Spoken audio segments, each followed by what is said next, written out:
Bonjour et bienvenue sur le plateau des Grands Entretiens. Aujourd'hui, j'ai le plaisir de recevoir Gwenola Joly-Coz, première présidente de la Cour d'appel de Poitiers, cofondatrice de Femmes et Justice et auteure d'un livre éponyme, Femmes de Justice, que je vous présente et qui sort dans les jours qui viennent. Gwenola Joly-Coz, bonjour. Bonjour. Alors, je vous pose une première question. Je viens de vous présenter, mais qui êtes-vous derrière cette présentation ? Alors, d'abord, je dirais que je suis une juge. Depuis plus de 30 ans, je suis magistrate, avec un parcours professionnel très diversifié, à la fois de terrain, mais aussi de centrale, comme on dit chez nous. Et donc, cette identité professionnelle est vraiment fondatrice pour moi. Mais bien sûr, je ne suis pas que cela. Parce que la vie est complexe, et donc je suis à la fois juge, mais aussi femme, mère, amie, et avec ces identités, on fait aussi une identité professionnelle. Et dans quel sens vous diriez cela ? Je pense que globalement, notre expérience sociale, sociologique, anthropologique quasiment, de chacun en fonction de nos expériences, font de nous des juges différents. Les juges ne sont pas des petits pois, comme on a pu les appeler. Les juges ne sont pas tous identiques, ils n'ont pas tous les mêmes pratiques professionnelles, pas tous les mêmes horizons. Et donc, c'est cette magistrature plurielle que je défends. Je pense que les magistrats ont besoin d'être une communauté de gens différents, avec des expériences du monde. Et en l'espèce, mon parcours professionnel m'a permis de voir le monde et donc d'en revenir sans doute différente. Vous avez une carrière de 30 ans et y a-t-il dans cette longue carrière maintenant des expériences qui vous ont plus marqué que d'autres ? Alors moi, ce que je dirais de mes expériences professionnelles, c'est les allers-retours qui m'ont marqué. Je ferai par exemple référence au fait d'avoir été juge d'instruction pendant longtemps, oui. Mais ensuite juge aux affaires familiales. Vous voyez, deux positionnements totalement différents entre l'inquisitoire et l'accusatoire, deux postures de juge extrêmement différentes, une qui cherche la vérité, l'autre qui cherche à comprendre ce qui s'est passé entre deux individus. Eh bien ça, par exemple, ça a profondément nourri mon identité de magistrat. Alors, d'où question, est-ce qu'on peut passer aussi facilement de l'un à l'autre ? Alors oui, je pense que c'est la grandeur du métier de magistrat. Je dis toujours aux jeunes gens qui veulent être juges, surtout, ne vous dites pas « je veux être juge des enfants absolument » ou « je veux être juge d'instruction ». Je crois que la grandeur de ce métier, c'est pouvoir justement passer d'une fonction à l'autre. Et quelle richesse que de pouvoir avoir des expériences professionnelles aussi différentes. Est-ce que le justiciable y trouve son compte ? En sens, est-ce qu'il n'a pas besoin d'un peu de spécialisation du magistrat pour pouvoir répondre à la demande judiciaire qui est la sienne, qu'on soit à l'instruction, en famille, qu'on soit dans le monde des affaires. Alors je pense qu'il ne faut pas oublier que la magistrature, c'est peu de monde. C'est 8500 magistrats en France. Donc penser qu'on puisse être spécialisé est quand même sans doute une illusion. Il faut des magistrats sur l'ensemble du maillage territorial français et il faut bien des juges des enfants à Niort et des parquetiers à Sarreguemines. Donc il faut que nous puissions passer de l'un à l'autre. Ça n'est pas qu'une richesse pour les magistrats, c'est aussi une richesse pour les avocats et pour les justiciables, d'avoir des magistrats qui n'ont pas vécu qu'un seul côté de la magistrature. Vous voyez, par exemple, que le parquet ou que le siège. Ou par exemple, que l'inquisitoire ou que l'accusatoire. Dans votre expérience, préparant cet entretien, vous évoquiez votre passage en Outre-mer. Et vous me disiez que ce passage vous avait beaucoup marqué. Pourquoi ? Alors c'est vrai qu'avoir été magistrate Outre-mer m'a beaucoup marqué. Bon, j'ai choisi, il faut le dire, deux Outre-mer très éloignés et très atypiques, la Guyane et Mayotte. J'y ai passé 7 ans en tout. Et je dois dire que la découverte de ces territoires si différents, avec des règles sociales très complexes, difficiles à comprendre quand on n'en est pas issu, eh bien, m'a fait me poser beaucoup de questions sur mon positionnement de juge. Vous voyez, un peu juge d'ici qui exerce là-bas, et juge là-bas avec les règles d'ici. Et qu'est-ce qu'il y a de si particulier, par exemple, à Mayotte ? Alors à Mayotte, on peut dire que tout était particulier, puisque c'était l'application du statut civil de droit local, protégé par la Constitution, mais qui faisait qu'un juge de la République pouvait être surpris. Par exemple par la polygamie, la répudiation, l'inégalité successorale, ou celle que je préfère, l'inégalité testimoniale. Le témoignage d'une femme valait 2 fois moins que le témoignage d'un homme. Venons-en à Femmes de Justice. Vous avez une carrière bien remplie, mais vous êtes une femme plurielle et vous cofondez cette association. Vous êtes aujourd'hui l'auteur de cet ouvrage. Première question, d'où vient cette initiative de créer cette association Femmes de Justice ? Alors la création de Femmes de Justice, de l'association Femmes de Justice, elle est liée à la fois à mon histoire personnelle, mais aussi à une sorte d'histoire collective qui était en train de s'écrire à ce moment-là. Alors, histoire personnelle. Alors personnelle d'abord parce que je m'étais rendu compte au fil des dernières années, à la fois par mon exercice pratique de juge d'instruction, de juge aux affaires familiales, mais aussi par mes expériences en administration centrale, puisque j'avais été à l'inspection générale de la justice pendant plusieurs années, que ces questions étaient quand même très à l'œuvre et que la conversation mondiale percutait directement mon exercice professionnel. Et c'est là où je m'étais dit, bon, il faut que nous parlions de ces questions. À l'époque, on est en juin 2014, quand je crée cette association, on peut dire que la question de la féminisation de la magistrature, par exemple, était une sorte d'impensé au ministère, qu'il n'y avait encore aucune production intellectuelle sur ce sujet, et ça me semblait très regrettable. Et donc, personnellement, je me suis dit, il faut que nous franchissions une étape. Pourquoi c'est un sujet? Parce qu'après tout, un magistrat, que ce soit un magistrat homme, un magistrat femme, c'est un magistrat. Il a reçu la même formation que les autres, ça ne change rien. Dans le livre que vous avez bien voulu montrer, j'ai créé une fiche dédiée spécifiquement à ce que j'appelle, à ce que j'ai appelé le féminisme ministériel. Alors, et voilà, je trouve intéressant de vous en parler parce que je crois que vraiment, quand on crée l'association Femmes de Justice en 2014, il se passe quelque chose. Il y a un mouvement collectif qui est à l'œuvre.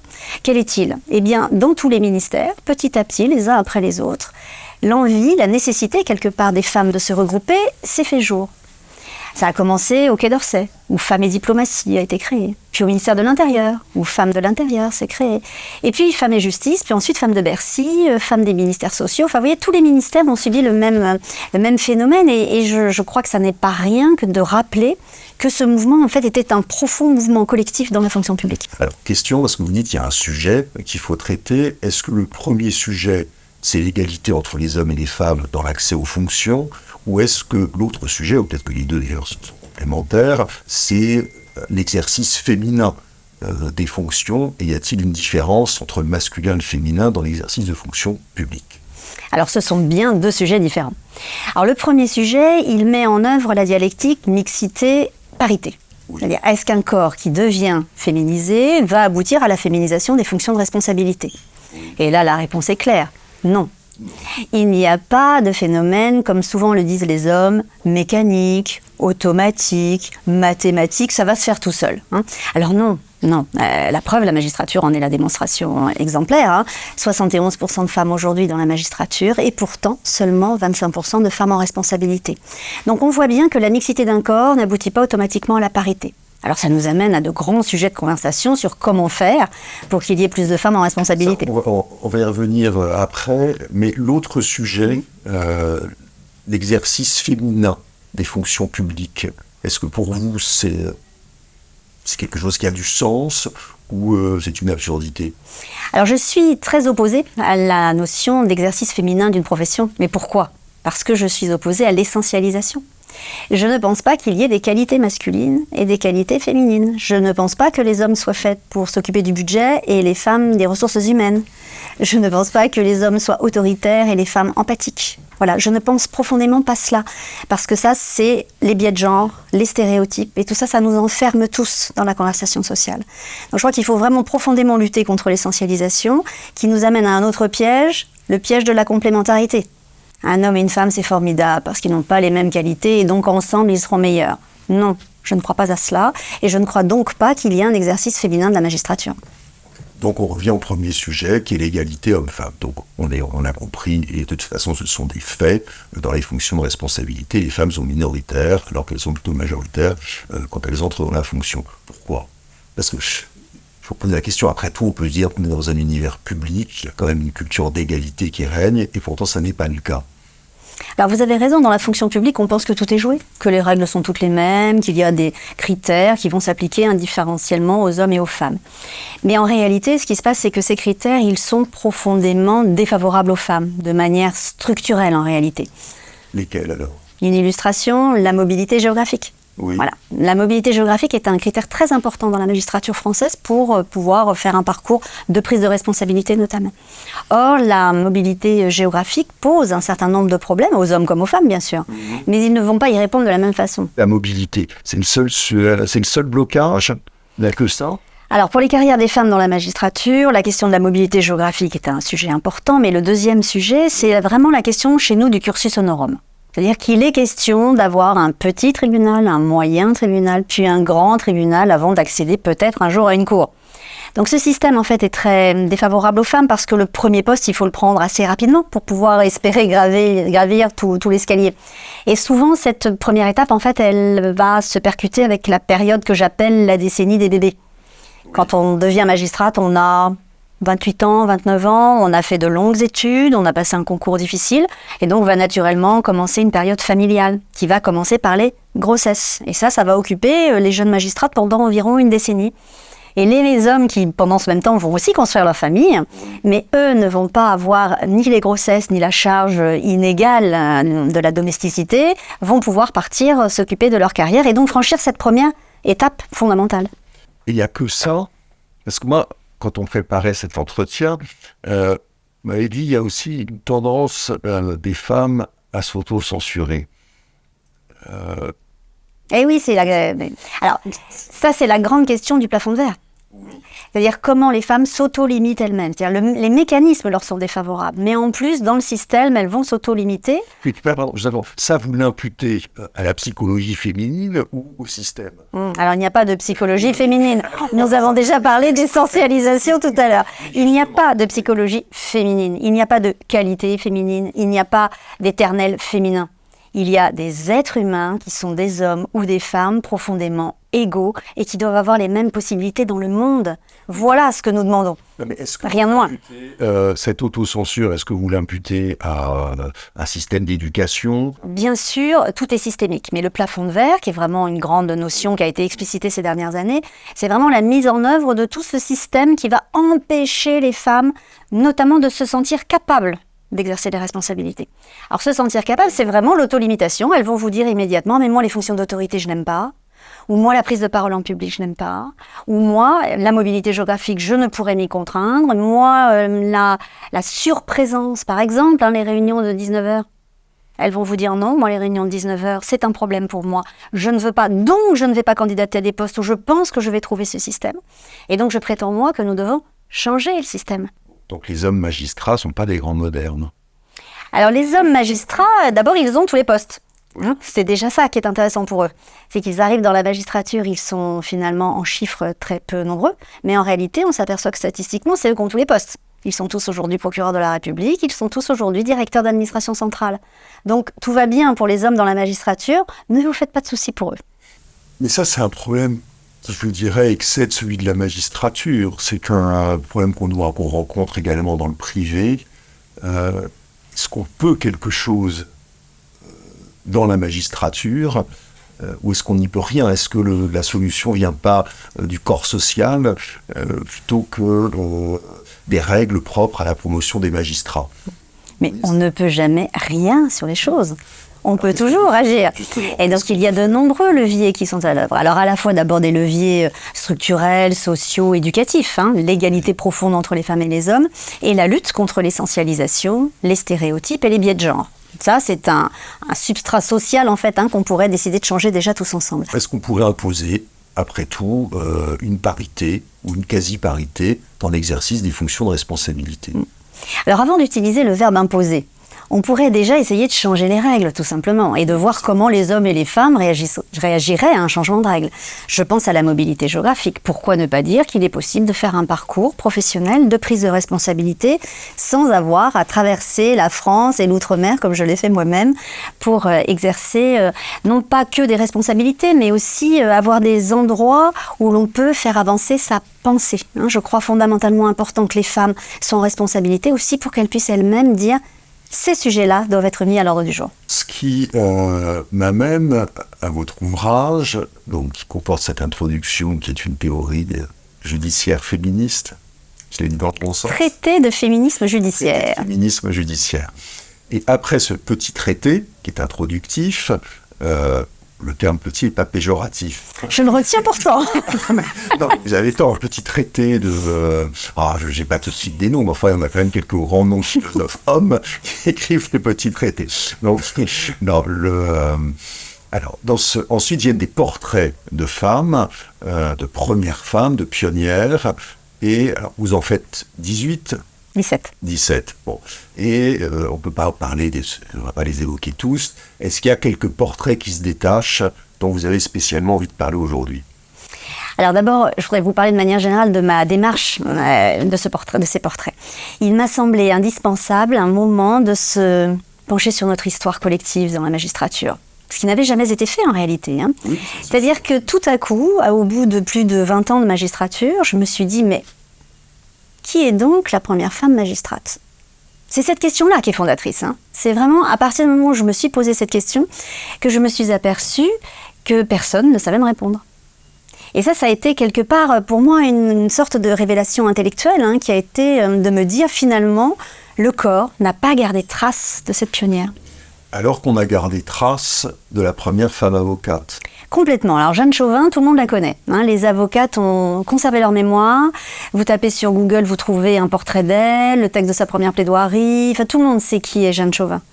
Dans la magistrature, tout le monde ignorait le nom de Charlotte Béquignon-Lagarde. Alors, on va en parler en toute objectivité. Qui est-elle ? Et ce que vous faites dans votre livre, je fais un petit détour, c'est que vous associez à un nom un concept. Alors, qui est-elle et quel concept, quelle notion rattachez-vous à son nom ? Alors, elle est d'abord votre grand-mère, mais au-delà de cela, elle est vraiment un symbole pour nous, vraiment un rôle modèle, emblématique, la première femme magistrate. Alors, il faut dire d'elle d'abord qu'elle était une personne exceptionnelle. Voilà, la première femme agrégée de droit en France. Bon, sacrée personnalité. Quelqu'un qui va tenir son rôle de professeur à la faculté de Rennes pendant la guerre et qui finalement va être repéré par le gouvernement de Gaulle qui, après le vote de la loi du 11 avril 1946, loi qui va permettre à l'un et l'autre sexe de rendre la justice en France, le gouvernement va chercher une femme.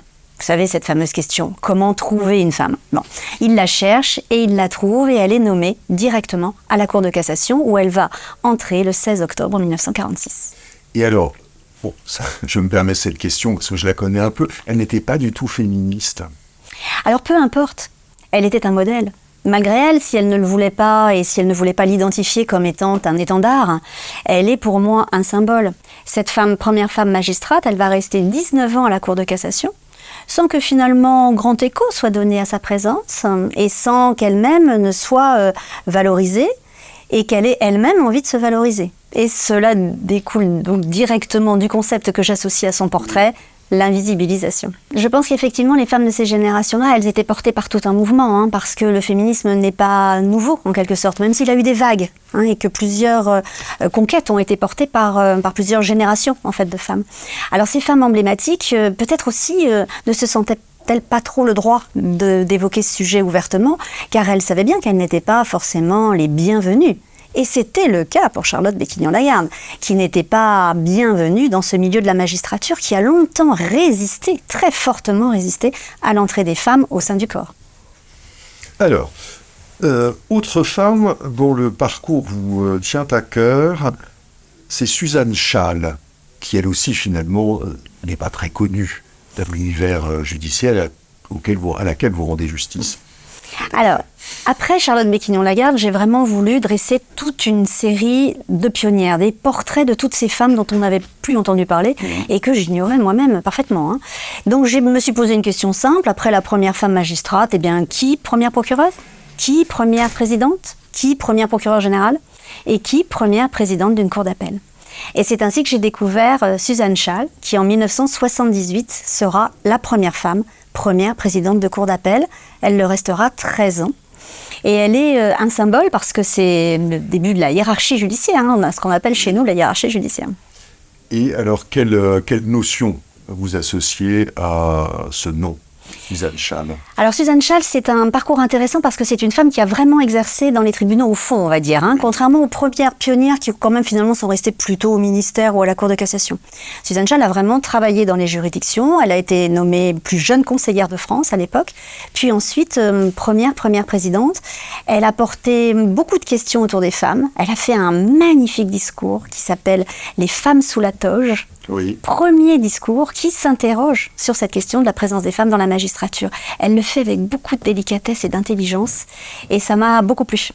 Et alors, est-ce qu'elle est, Suzanne Schall, comme d'autres pionnières dont vous faites le portrait, une femme seule, une femme qui a une vie en dehors de sa fonction de magistrate? Alors c'est une vraie question. Oui. Faut-il être seul pour réussir sa carrière ? Faut-il avoir renoncé à toute vie personnelle pour avoir un parcours professionnel ? Alors ça, c'est une question que beaucoup de femmes, notamment de ces générations, se sont posées. Il se trouve que Suzanne Schall, elle ne l'a pas résolu ainsi, puisqu'elle avait un époux et un enfant, une fille que j'ai rencontrée. Mais beaucoup d'entre elles, néanmoins, de mes pionnières dont j'ai dressé le portrait, sont effectivement des femmes qui se sont entièrement consacrées à leur parcours professionnel. Il y a une autre femme, et ça c'est intéressant, sur le thème de la peine de mort. Bon, et on connaît tous le texte de Robert Badinter qui s'appelle L'exécution, et pourtant il y a un autre texte sur le même sujet, sur la même histoire et le même récit, texte qu'on a oublié et injustement oublié, qui est celui de Monique Mabelli, autre pionnière dont vous parlez. Il faudrait que nous en disiez un mot. Je crois que cette femme et son discours valent largement le détour. J'ai été beaucoup touchée par l'histoire de Monique Mabelli.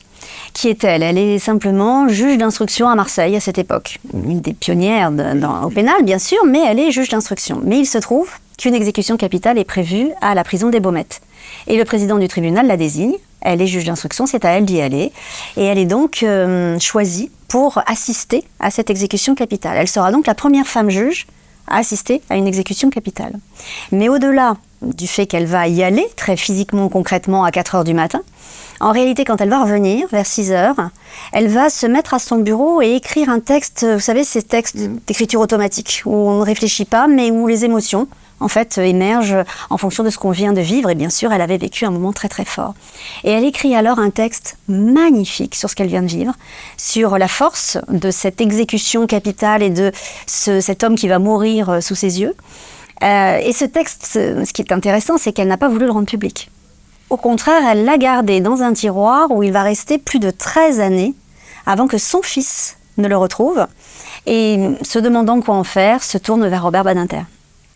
Et Robert Badinter en fait quoi ?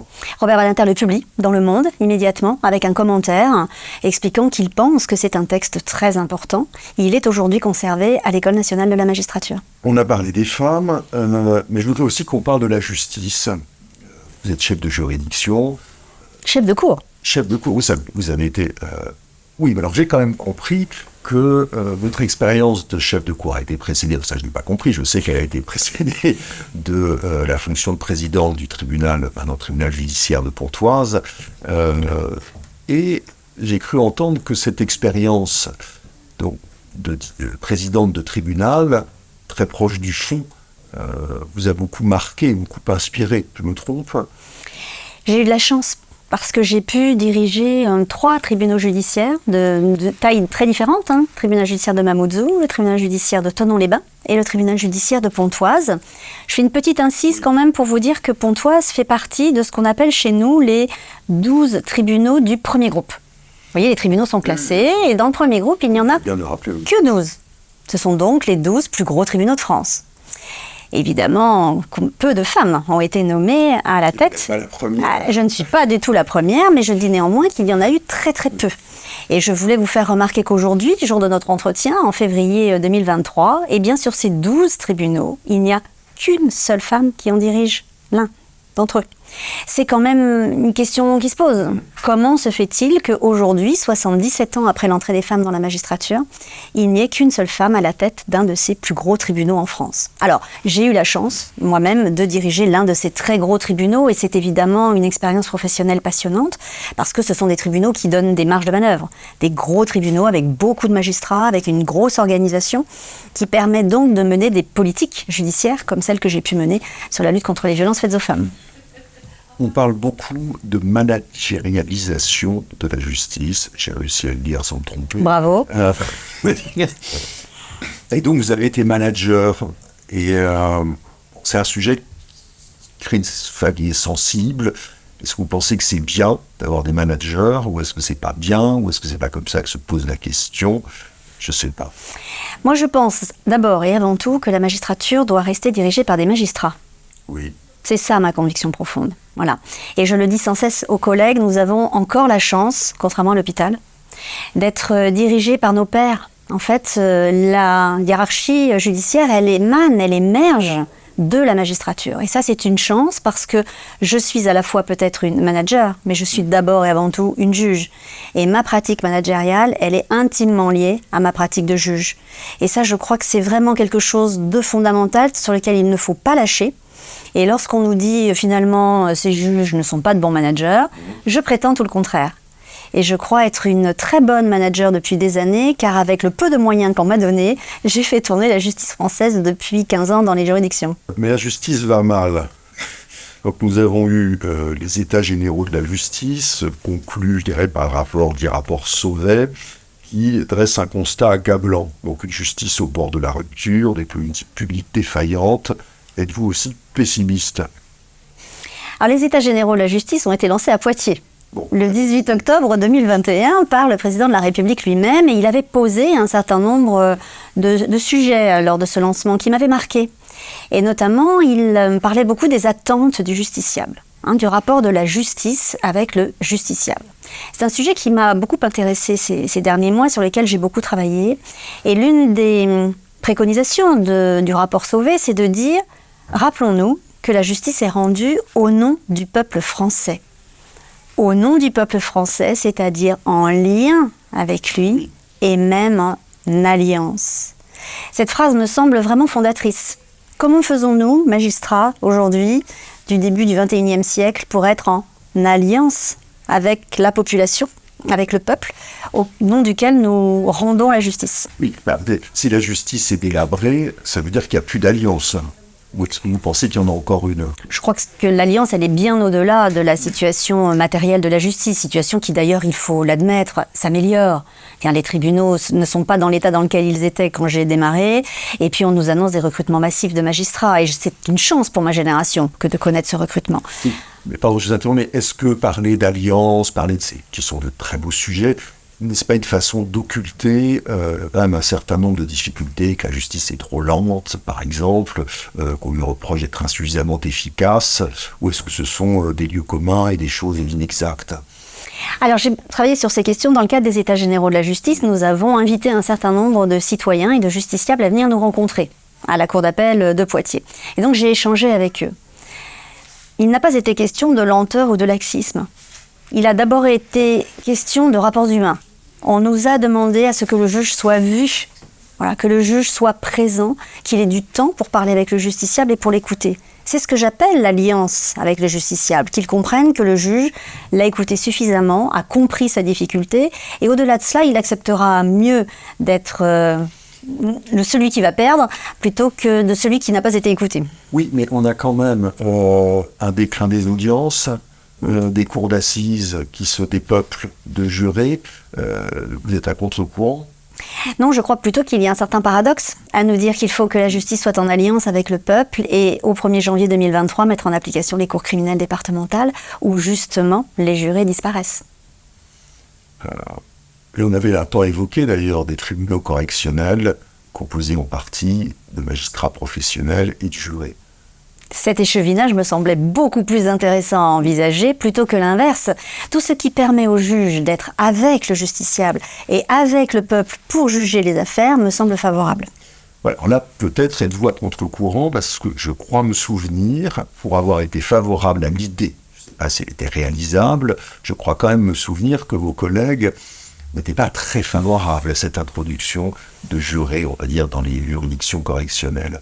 Tout change, tout bouge. Vous savez, les magistrats n'étaient pas non plus tout à fait pour les magistrats à titre temporaire. Ils n'étaient pas pour les juges de proximité à l'époque, première version. Pas forcément non plus pour les magistrats honoraires. Vous voyez, tout ça en fait a évolué. Aujourd'hui, autour du juge, il y a toute une équipe de nombreuses personnes avec des statuts différents qui travaillent. Et nous sommes en train d'inventer une nouvelle façon de travailler. Bon, donc vous êtes optimiste. Oui. Alors, vous écrivez aussi dans votre... Enfin, vous dites dans votre discours de rentrée, première présidente de la Cour d'appel de Poitiers, que la justice, et je vous cite, un théâtre pour la dispute interpersonnelle. Et j'ai envie de vous dire, mais de la justice, on attend la vérité, et vous nous dites que c'est une œuvre de fiction. Ça vous paraît paradoxal ou non? Oui, la justice est un théâtre. Je pense profondément que la justice est un théâtre, mais parce qu'on en a besoin. Lorsqu'un conflit émerge, il faut un lieu, une unité de temps et d'action, où l'on puisse reprendre l'affaire, se réexpliquer, s'écouter, échanger les pièces, et avoir quelqu'un qui tranche. C'est ce qu'on attend de ce moment de catharsis judiciaire. Donc oui, il faut un théâtre, c'est-à-dire un lieu finalement clos, protégé, où la dispute peut se mettre en scène, en quelque sorte, pour aboutir à une décision. Au fond, c'est une sorte de psychanalyse du litige. Parce Que faisons-nous d'autre qu'à un moment de se poser, d'écouter le litige des gens, d'écouter une partie, d'écouter la deuxième? Quel est l'autre lieu aujourd'hui dans la société où l'on prend le temps d'écouter les deux parties avant de trancher? J'ai envie de vous poser une dernière question sur la sous-dotation chronique de la justice judiciaire. Alors, vers un point de vue plus nuancé, mais enfin quand même, d'accord pour dire que c'est même l'autorité judiciaire manque de moyens. Mais moi, j'ai l'impression d'entendre ça depuis toujours. Et au fond, n'est-ce pas significatif de la place qu'on laisse en France à l'autorité judiciaire, à savoir une petite place dans la régulation de la société? Alors, pour moi, la question de la place de l'autorité judiciaire, c'est vraiment la façon dont nous concevons tous ensemble la séparation des pouvoirs. Sommes-nous d'accord pour laisser toute sa place à l'exécutif, au législatif, mais aussi toute sa place au judiciaire? Quand on aura résolu cette question, nous serons sans doute d'accord pour donner des moyens équivalents aux trois pouvoirs pour qu'ils l'exercent à la hauteur de ce que le peuple souhaite. Gwenola Joly-Coz, merci beaucoup pour cet entretien. À très bientôt. Au revoir.